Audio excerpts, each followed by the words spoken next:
불살리리로다 하니라. 아멘, 아멘, 아멘.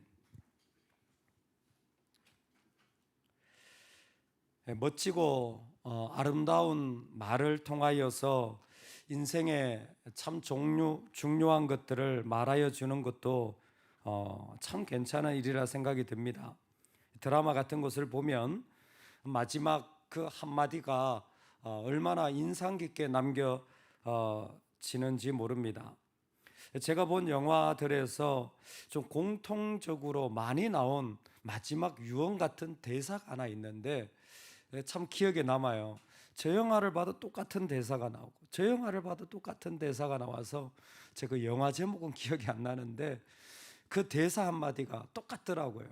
근데 그 대사가 I see your face라는 대사였습니다. 내가 너의 얼굴을 본다라는 거죠.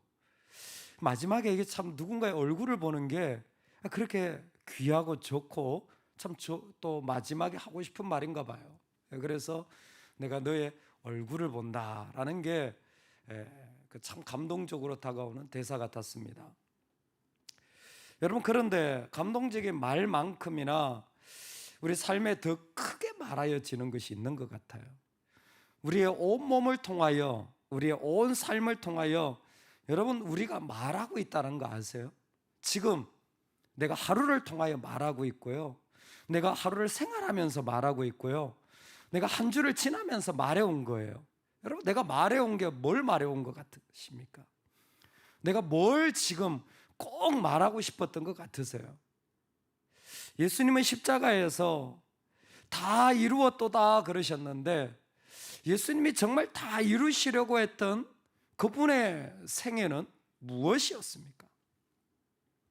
우리도 지금 말하고 있는 중에 과연 내가 그 끝까지 말하고 싶었던, 아니 내가 정말 남기고 싶은 내 삶을 통해 전하는 메시지는 무엇일까요? 여러분, 놀랍게도 초대교회 그 엘렌 크라이더의 연구를 보면 요즘 제가 그분 책에 빠졌어요. 여름에 다른 책 읽으려고 여러 권 사놨는데 제가 한번 빠지면 또 되게 좀 파는 스타일이라 갑자기 또 그 너무 재밌는 내용들이 많아가지고 계속 그분 책을 읽고 있는데, 그분이 초대교회 소개하는데 초대교회 성도님이 다 교회 오면 이런저런 생활 지침에 대해서 이렇게 강력하게 얘기를 한대요. 예배를 어떻게 드려야 된다, 기도를 어떻게 해야 된다, 그걸 계속 훈련을 시킨다는 거예요.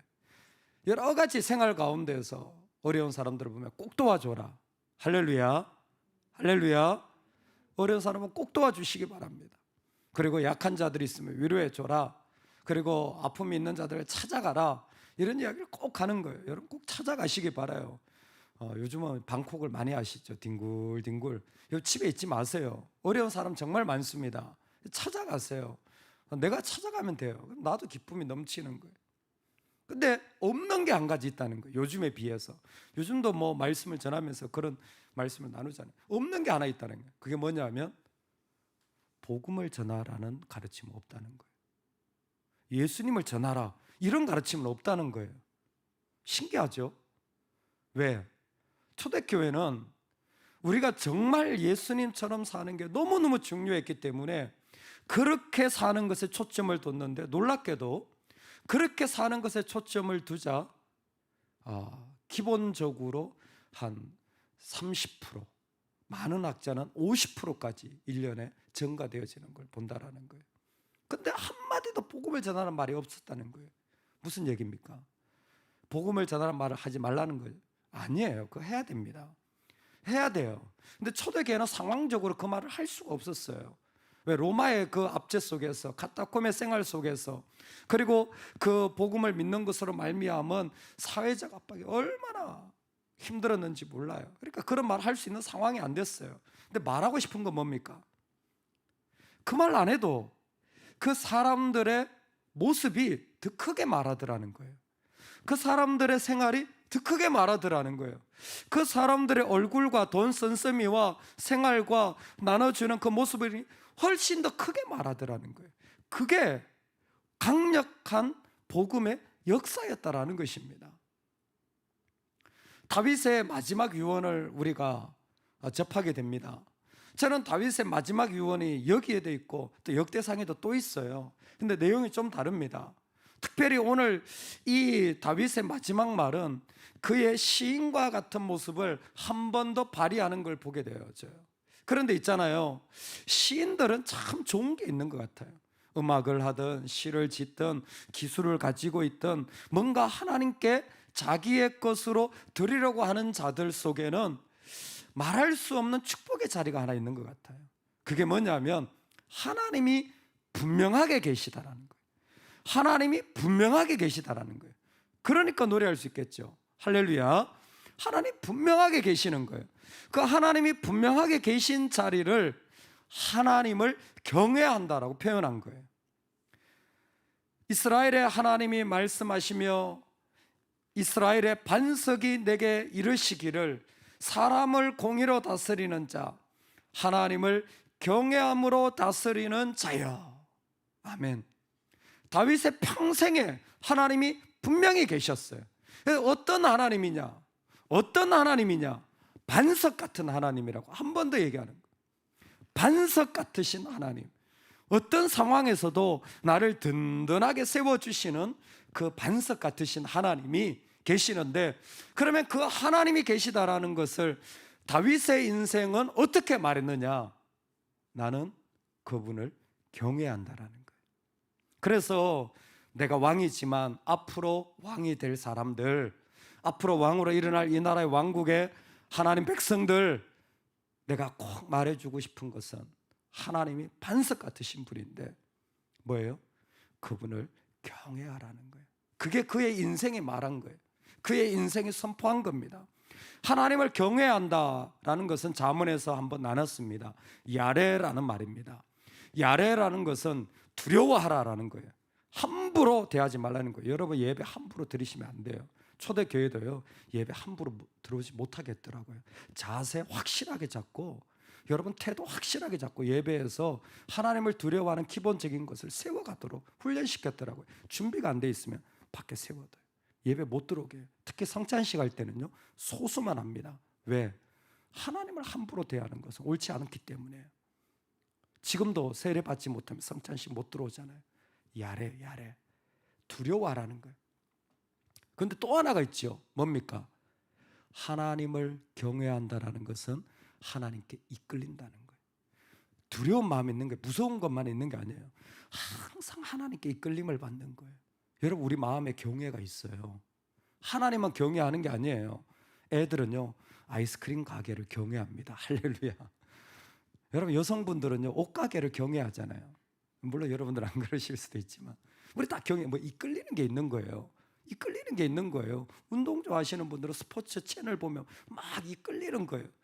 새벽기도 마치고요 또 드라마에 이끌리시는 분들도 있을지 모르겠어요. 아침 드라마를 이끌리는 다 경외. 근데 다윗은 자기가 죄 중에 있던 어떤 상황 중에 있던 뭐예요? 하나님께 이끌리는 거예요. 얼마나 창피하고 자존심 상합니까? 얼마나 부끄럽습니까? 근데 그보다 더 큰 게 하나님께 이끌림 받는 마음이에요. 얼마나 속상하고 마음이 아팠겠어요. 압살롬이 얼마나 내가 선을 베푸는데 나를 저주합니까? 시므이. 그런데 뭐예요? 그런 속상한 마음보다 하나님께 더 이끌리는 거예요. 그의 인생이 말한 겁니다. 인생이 선포한 게 뭐냐면 항상 하나님께 이끌리는 그 자리를 그의 삶의 평생 동안 그는 살아간 것입니다. 하나님께 이끌리는 경외의 자리를 하나님으로 말미암아 살아가는 인생, 그게 지혜로운 거예요. 오늘 우리가 하나님 앞에 나아갈 때 바로 그 야레의 자리를 우리에게 부탁하는 거예요. 여러분 하나님께 이끌림 받기를 소망합니다. 아멘. 그런데 재밌는 것은 그는 하나님께 이끌림 받는 그의 경외를 하나님을 향하여 경외라고 말했지만 다시 한번 사람을 공의로 다스린다고 하면서 우리가 사람을 만날 때 공의의 자리를 이 경외와 같이 연결하는 것을 볼 수가 있어요. 하나님을 향해 내가 이끌림을 받잖아요. 그럼 그 사람이 사람을 만날 때 어떤 자리로 나아가냐면 공의의 자리로 나아간다라는 거예요. 여러분 공의하면 우리는 정말 잘 이해할 수 있습니다. 여러분 우리의 의가 무엇입니까? 공의가 의잖아요. 우리의 의가 무엇입니까?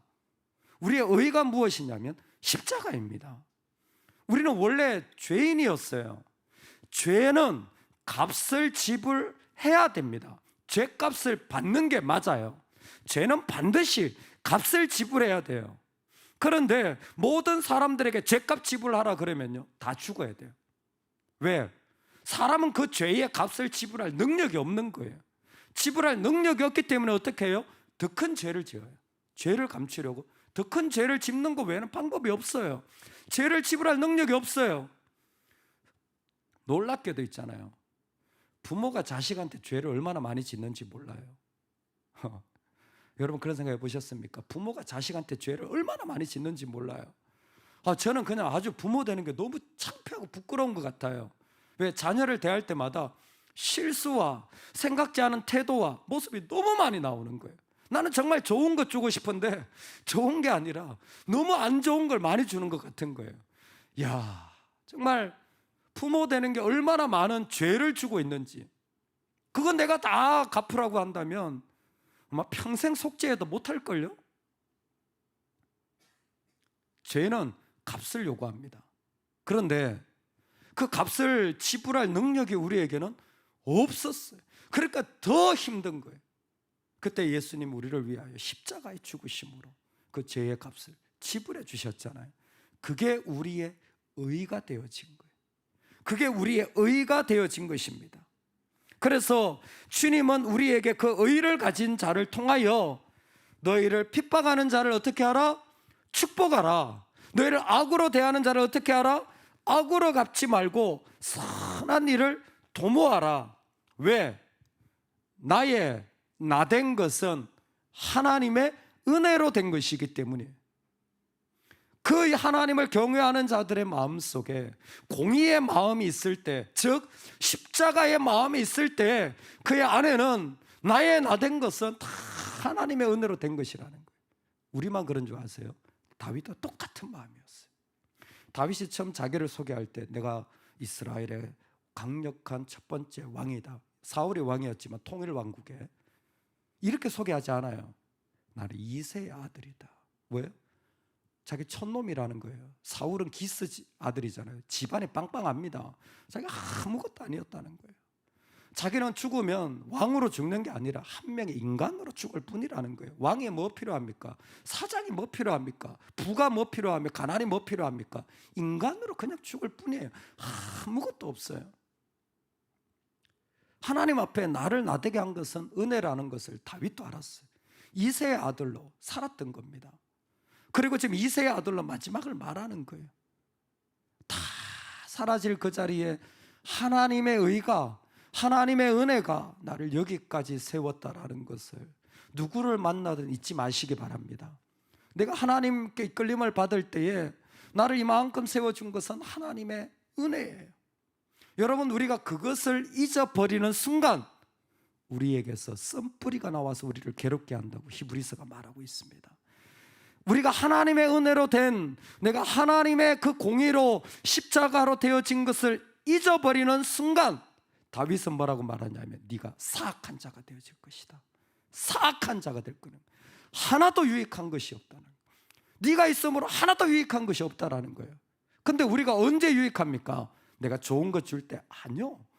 내가 은혜로 되어진 존재, 내가 십자가의 사랑으로 이 자리에 있게 된 것을 깨달으면, 그것을 마음에 품으면 그 쓴뿌리가 나와도 잊혀지는 줄로 믿습니다.